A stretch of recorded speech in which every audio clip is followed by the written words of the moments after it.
Ugh, how do you even clean this thing? My brushes are looking a little worse for wear. I'm going to be cleaning these with my favorite brush cleaner, which is Castile soap. This is the Earl Grey scent.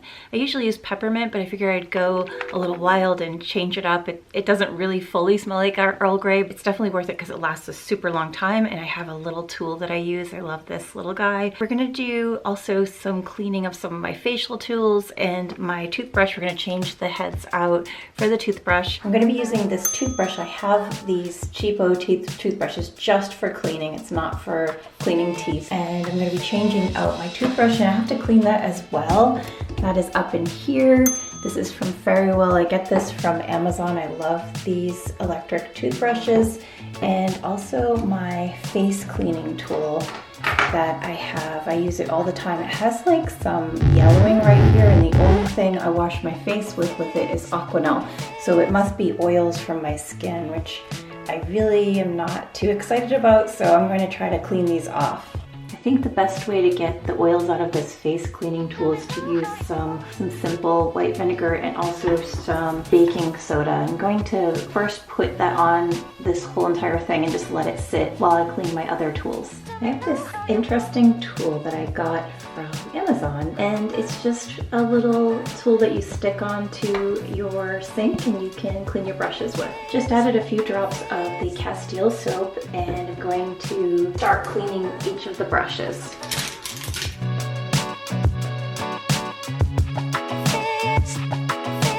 This silicone doodad has these little textured bits all from the bottom and the side, and you can just rub your brush into them and it gets it so nice and clean.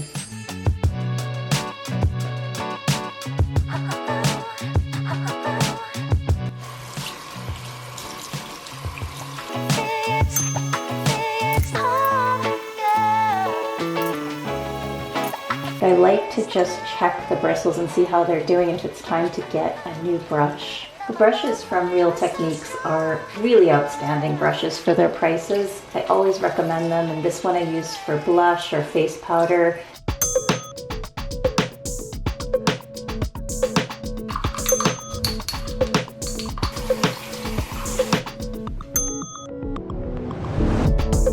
Pressing down to absorb any excess water, and then they're going to air dry overnight.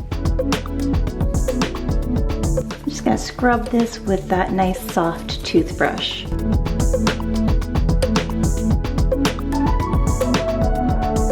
I gotta tell you, I hate cleaning pencil sharpeners for eyeliner and lip liner.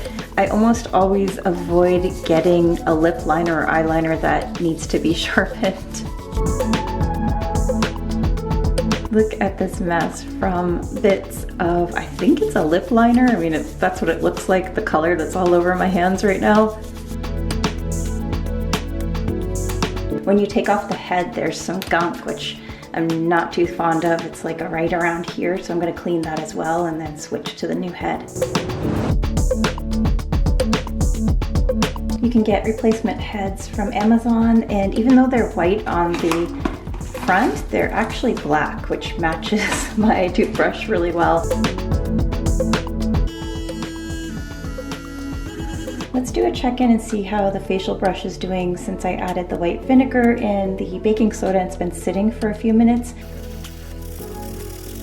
I add a few drops of the Castile soap to see if I can get any residue to come off. I think it helped a bit, and what might help is getting a hard brush instead of this soft bristle one. You can see it's a little bit dark on the side still right here, but it's a lot better than it was before. And I love this tool. It's from Amazon, and I wash my face with it in the morning with my Aquanel cleanser. All the brushes and tools are all set and drying until tomorrow. Thank you so much for watching. I have so many more videos like this about skincare and hair care and nails, and I'd love it if you subscribed.